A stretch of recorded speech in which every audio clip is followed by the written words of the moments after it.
लोग इसे हरतालिका तीज या फिर हरतालिका व्रत भी बोलते हैं अपनी अपनी भाषा में, लेकिन शास्त्रों में इस पर्व को हरितालिका तीज अथवा हरिकाली व्रत बोलते हैं। बताते चले कि माता पार्वती के व्रत में भाषा से अधिक भाव की प्रधानता होती है, इसीलिए इस पर्व को निर्जल भाव से मनाएं। बताते चले कि नारद पुराण पूर्ण भाग के अध्याय क्रमांक 112 के अनुसार भाद्रपद के शुक्ल पक्ष तृतीय के सौभाग्यवती स्त्री विधि पूर्वक पाद्य अधर्य आदि के द्वारा भक्ति भाव से पूजा करती हुई हरतालिका व्रत का पालन करना चाहिए। सोने, चांदी, तांबे, बांस अथवा मिट्टी के पात्र से दक्षिणा सहित पकवान रखकर फल और वस्त्र के साथ उसे दान करें। इस प्रकार व्रत का पालन करने वाली नारी मनोरम भागों का उपभोग करके इस व्रत के प्रभाव से गौरी देवी की सहचरी होती है।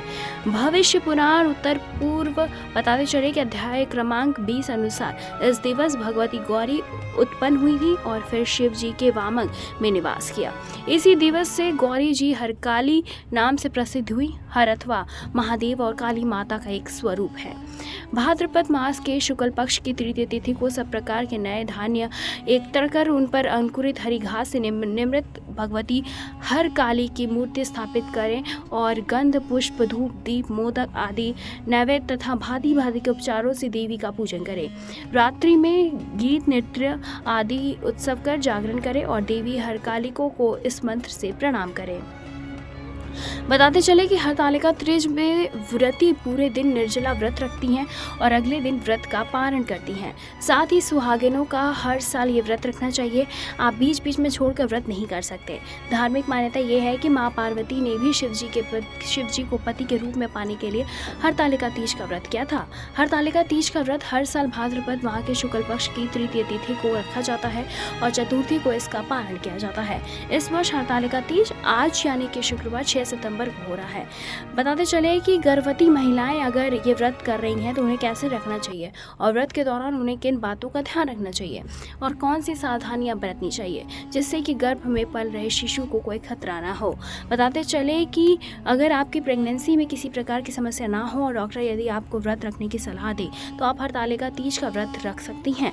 डॉक्टर से सलाह लेने के बाद हरतालिका तीज व्रत रखने से पहले सबसे पहले गर्भवती महिलाओं को अपने डॉक्टर से सलाह लेनी चाहिए। डॉक्टर आपकी और गर्भ में पल रहे शिशु के स्वास्थ्य को देखकर व्रत रखने या ना रखने की सलाह देंगे।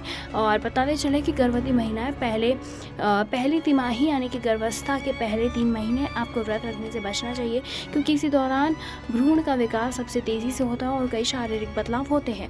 और गर्भवती महिलाओं को निर्जला व्रत नहीं रखना चाहिए, क्योंकि इस दौरान शरीर को हाइड्रेट रखना बहुत ज़्यादा ज़रूरी होता है। और नारियल पानी, जूस, दूध आदि जैसे तले पदार्थ का सेवन कर सकते हैं और इसमें कि कोई दोष नहीं है। और गर्भावस्था में अगर आप फलों का रस आदि पी सकते हैं, लेकिन ठोस आहार लेने चाय और कॉफ़ी पीने से परहेज करें। हरतालिका तीज में रात्रि जागरण करें। घंटों बैठकर भजन कीर्तन करने और गीत गाने का परंपरा है, लेकिन गर्भवती महिलाओं को इससे बचना चाहिए। कई जगहों को सुहागिन महिला हरतालिका तीज पर झूला भी झूलती है, लेकिन गर्भवती महिलाओं को ऐसा नहीं करना चाहिए। फिलहाल आप ये व्रत कैसे रख रहे हैं हमें कॉमेंट करके बताएं। ऐसी तमाम लेटेस्ट खबरों को जानने के लिए जुड़े रहें हमारे साथ और देखते रहना एक्स्ट्रा स्पिरिचुअल।